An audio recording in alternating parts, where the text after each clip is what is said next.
So Top Gun Maverick is in the middle of a 2-week IMAX theater re-release. So we thought this would be a good time to do another bit of tactical analysis. And you remember a few weeks ago, we talked about the final dogfight. Well, this time we'd like to talk about the strike mission. And to do that, let's bring aboard a guy who knows a thing or two about strike missions, our good friend Pako Benitez. Pako, welcome back to the channel. We just had you on talking about the rollout of the B-21, but now we'd like to talk about the attack mission, pretty much the climax of Top Gun Maverick. So before we do that, why don't you tell the audience a little bit about your background and the years you spent in Strike Eagles? I'm a F-15E Strike Eagle WSO, so it means I'm a backseater. I've flown the F-15E and the F-15EX, so I was dual qualified in my last assignment. I've done about 2,100 hours. 1,000 of those hours are flown in combat, 250 combat missions, and weapons school graduate. I worked in operational tests. I've taught in training squadrons and 2 operational assignments, 1 overseas and 1 stateside. So been around the block a time or two, dropped plenty of weapons, including the weapons we're going to talk about today. And fun fact, I actually do have 1 Super Hornet combat sortie in the backseat as an Air Force lieutenant. Really? Where was that? That was in Afghanistan back probably in 2009. We did a backseat exchange between a carrier, the Reagan, that was deployed at the time, and our squadron up in Bagram. So we did planes, trains, and automobiles to get a couple of us from in country all the way down to the carrier, and got to fly a combat mission. So what squadron did you fly with? Do you remember? The Fighting Cocks or the Roosters, the Red Cocks. Oh, okay. Yep. I get the Air Force. Yeah, that's it. There's an Air Force squadron and a Navy squadron. Almost the exact same name. I get them confused. Yeah, that's it. Those guys were super awesome. Great. Yeah, great story. So you have a cat and a trap then? I do. And the guys were so awesome. I actually have a Centurion patch, and they went down the flight equipment and actually scratched out the 2 zeros, so it just has a 1. Yeah, it's one of my more favorite patches. Monoturian. That's right. Is what you are. That's great. No, you're a real tailhooker. You could actually join the Tailhook Association as a real member, not an associate member. So that was a significant emotional event. Getting launched off the boat and recovering. I did not think it was going to be that violent, and it definitely was. It's violent. Yeah. You should try it in a 72,000-pound Tomcat. No thanks. Not a lightweight Super Hornet, but just me, the old guy, talking here. So let's talk about the Top Gun Maverick strike mission. First, talk to us about the overall premise of it, and then we'll get into the specifics about the use of the laser-guided bombs and the associated hardware that they use. So let's talk about the premise. Yeah, it's a long wind-up for a soft pitch in the plot of the movie, but essentially there is a strike mission in the movie, and it's based on 5 things. So they have to hit a very small target at a very precise angle in a very steep valley that's hard to get to, with a very precise weapon and in a GPS jamming environment. So that is the plot and the problem of the movie that they're trying to solve. So Maverick, within 10 seconds of looking at the problem set. Oh, by the way, the GPS jamming negates the F-35 is one of the quotes in the movie. We can talk about that another time. But everything is driving to the scenario where within 10 seconds, Maverick says this job requires laser-guided bombs. And so that kind of is the setup for the bombs, the attack, and all the tactics that actually make this a plausible, tactically accurate execution in the movie. You say usually when we talk about movies, say it's a movie, not a documentary. But in this case, they did a very, very great job of recreating all of the nuances required for the correct weapon, the correct attack planning, how you would go about doing it, the communication. Unfortunately, the way that the movie was, post-production, all of that kind of got left on the cutting room floor. And so they don't really ever talk about it. So unless you are familiar with that weapon, have done those attacks, you wouldn't necessarily pick up on some of those nuances. Do they ever identify which weapon it is exactly in terms of nomenclature? They don't. In fact, they really just say laser-guided bomb in that initial scenario, and they don't really talk about the bomb itself ever. ever. But you can look at the scenes in the movie, and collectively there's probably 10 seconds in the movie where you can see a weapon on a Super Hornet. And if you spend enough time around different weapons, you can see which one it is. In this case, it's a very, very specific, unique looking weapon. It's called the GBU-24. And that is a 2,000 pound laser guided bomb. Specifically, we call it a Paveway 3 low level laser guided bomb. You can tell when you look at the pictures because it's very, very unique. And it's unique in a few ways. Number one, it's big. Like I said, it weighs 2,000 pounds. Most Navy weapons are in the 500 or 1,000 pound class. That makes it a little bit different. I would say it's Air Force standard, but Navy not necessarily standard. The second thing you'll notice is it's a really long weapon. It has a very long nose because that's where the laser seeker is. In fact, that is a 14-foot long weapon. So that is definitely you're flying with a lot of weight on your wing. And then the last thing that you notice about GBU-24, and you really don't see any side shots in the movie, which is a shame, is that besides being very big, it's very long, but the canards in the back, it has huge wings. So when the wings are stowed for while it's on the aircraft, that canard assembly is about 3 feet wide. When you employ the weapon, it comes off the jet, it pulls a pin, and those spring-loaded fins pop out.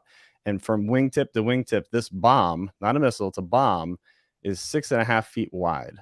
And it has those huge fins, so it can glide a very, very, very long way. So you've flown a lot of combat missions against very sophisticated SAM threats. What do you think about the strategy to come in low, below the coverage of the S-300s? Is that Hollywood fiction, or was that a smart move based on that scenario? I'd say in Iraq and Afghanistan it's not really comparable. We usually stayed high to save gas. And then we go down low when we need to, whether we're using the gun with strafe attacks, doing a show of force. But as far as employing weapons low altitude, I can think of one or two people who have in a very specific scenario. I have not in those theaters. I could tell you though, in some of the more contested environments where you have those surface to air missile systems and some terrain that you can take, you can seize that opportunity. I have absolutely trained down, and I was qualified down to 100 feet, so we could fly low altitude down to 100 feet, supersonic in formations, going through valleys, just like you'd see in the movie. So that is definitely a tactic that we have used. 100 feet supersonic. I'm loving the sound of that. So they did 2 flights of 2 with a Super Hornet F-18 Echo in the lead and a Foxtrot as the wing. So that's a single seat Hornet as the lead and a dual seat Hornet on the wing. What did you like about that strategy? What's realistic, and how would that be employed in real life? So when you look at the type of attack it is, you kind of have to, you have the target, you work your way backwards. Now I have to build an attack to hit the target. The formation is kind of the byproduct of how I can execute that attack and get those desired impact conditions. So I'm looking for the most accurate on the right angle and the right velocity. So to do that, the GBU-24 has basically 8 different ways you can drop it. They have 4 modes, and then they have above and a below with what they call break altitude, which is just a line on altitude wise. The type of based on everything you can see in the movie, they employed what's called a mode 1 below the break point and shoot attack. And all that means is that when the weapon comes off the jet, when you're below 15,000 feet, the weapon wakes up and it says, I am on this dive angle. I will maintain this dive angle until I get laser energy in my seeker, and then I'm going to do some trajectory shaping endgame. What's really critical about this attack is that because the way that particular mode of the weapon is employed, if you are in a dive angle and your velocity vector of your aircraft is at a point on the ground, when the weapon comes off, it's flying that exact same wire that the aircraft's on. So that same dive angle, it's going to that same point in the ground. And that is a critical part of the plot of the movie when Rooster ends up dropping his weapon without laser guidance. And so after you release that weapon, if you remember, they have to execute a 9G plus safe escape to get out of the valley. And the way that that's executed, it's not going to put you in a position to self-laze it. So although the F-15E could have self-lazed the bomb, and Maverick does it, when he does his prove it sortie in training, you'll notice that the screen starts to gray out. He starts to gray out a little bit. And that's because you're getting to the angular limits of the targeting pod.